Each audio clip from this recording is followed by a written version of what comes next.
Certains dorment encore, d'autres se remettent à peine, manque de sommeil, fatigue. La nuit a été éprouvante. On est censé être au camping, on est censé passer une bonne semaine. Là, on se retrouve là, quoi. On évacue pour la fumée, c'était compliqué cette nuit. On a été évacué vers 3h du matin avec du coup un groupe de jeunes et on a dû être rapatriés ici. Voilà. Donc on a tout laissé sur place et puis on attend les nouvelles directives.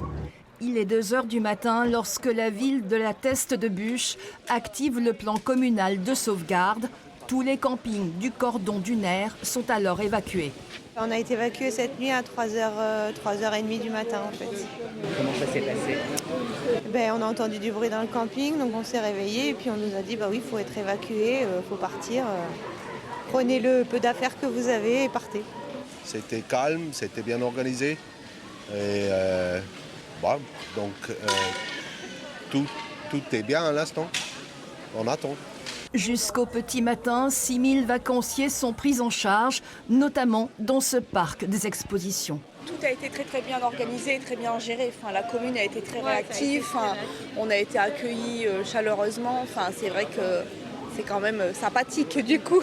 Tout le monde a joué le jeu pour qu'on puisse accueillir les gens parce que c'est quand même assez impactant psychologiquement pour eux de se faire réveiller en pleine nuit et d'être évacués. Donc on a donné le meilleur de nous-mêmes pour qu'on puisse les accueillir. Ils peuvent dormir, se restaurer bien évidemment. On est en train d'organiser aussi pour qu'ils puissent se doucher. Pour l'heure, les recensements se poursuivent et les vacanciers ne savent toujours pas s'ils pourront retourner dans leurs campings respectifs.